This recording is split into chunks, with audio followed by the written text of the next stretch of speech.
Yeah, good day everyone. And once again, welcome to my channel. Okay, today I'll be talking about indicators. How do you put indicators on your main chart or your mobile version of MetaTrader 4? Because that's where most people have challenges. Yes, you can give them the strategies, you can give them everything they need, but they don't really know how to put it. They find it very difficult to put one indicator inside another indicator. Like when you say put the Chimoku inside RSI using the levels. It sounds somehow complicating, and that's why I'm doing this video for most of you, for all of you that really find it difficult to put your indicators. Actually, this video will be able to help you. So without wasting much of your time, we'll go straight into the video. But first, before I do that, please click on the subscribe button down below here. Click on the bell icon, and once you're watching this video, if it's useful, please give me the thumbs up. If it's not, give it a thumbs down. That way I'll be able to know how far we are going with this video. I want this channel to be a family channel. Contact me. My number is below, my email is below, my WhatsApp, everything you need to know about me is in the description below. Then also in the comment section, you can tell me how you see this video, how is it working for you or not. Just let me know. This is a family, okay? Feel free, let me know anything, whatever you want, let me know. Go ahead and tell me. That's just it. So let's go into the video. So talking of the indicators, first, for you to put your indicator, what you have to know is just the indicator is your F symbol up here. If you look up here, sorry, here, you can see F there. That is your what indicator window. So if you want to use that one, you can keep a tap on your chart. Just tap it once, and this cycle comes up. You see the F here again. Here is the F again here again. So click on it and you have your indicators. You see here? So that's just it. So to place any indicator, just click on the indicator you want. Click on it. Mostly we click on these things here. Any of these things there, it will appear on the main chart. Like let me say I click on bullet band. You see, it appeared on the main chart. You see it here. So that's I say it follows the trend. It tells you more about the trend.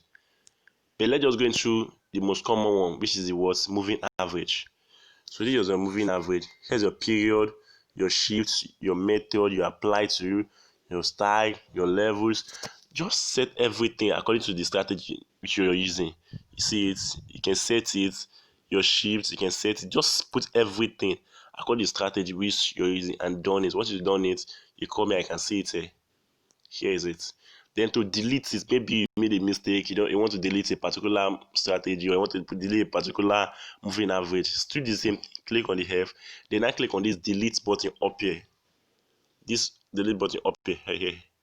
You see it, just click on it, then tick the one you want, delete it, and you see it's off. Good, so that's just it.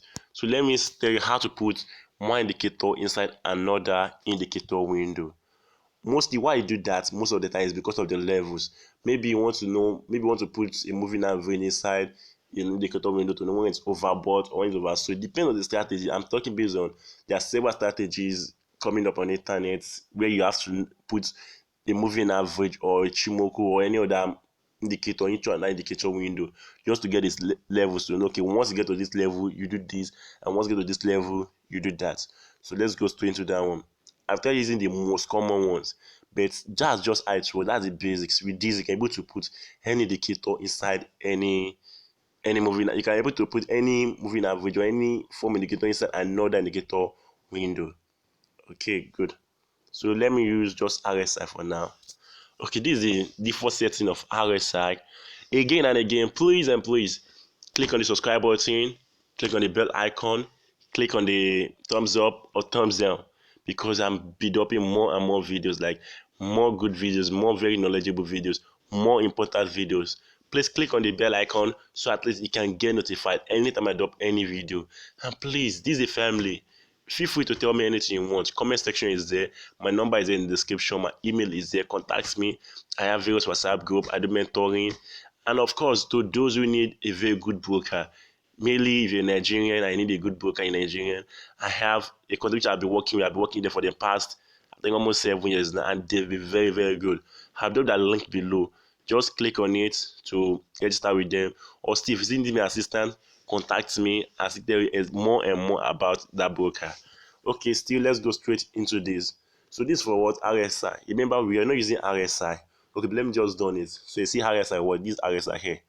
But since we are not using this RSI, all just in just what is the levels. So we just come back here, click on this RSI here, then put your RSI as what as 1. Then all we need is your period. You can make your period 20. You see, just change it 20. Change here. Click on the number there.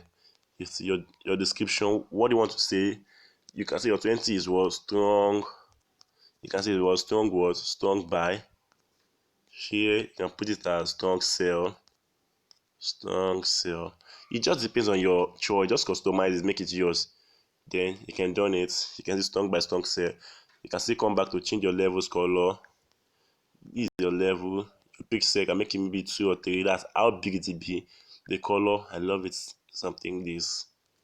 Done it. I can see it here. But not inside that. To now put another indicator inside it, you still go there. Click again on this F. On this F here. The F in front of the word indicator window, not the one on the main chart. The F in front of the indicator window. Click it. The names I want to put, let me say Ichimoku. Let's have to put the Ichimoku here. So this is Ichimoku. This is the setting of the Ichimoku. I tell you how we be giving the setting you're using. Done it. As you can see, it's now in the level of what of the RSI. It's now in the window of what RSI. If you still want to add another one again, another indicator window, now click on the F in front of main charts.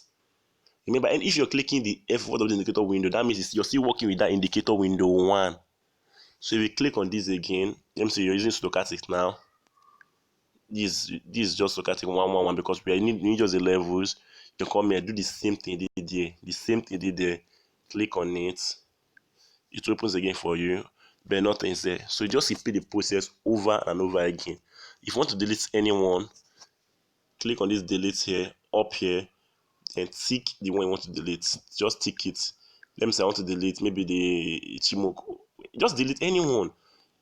Just delete anyone. You can go back, as you can see, nothing is there again. So that's just how it works. That's exactly how it works. So no much thing about putting your indicators, but they're very, very important because most time we need our indicator to work. So actually there's an opportunity I just saw here. If you're watching this now, there's an opportunity here on Euro GPB. I just analyzed this market a few minutes ago.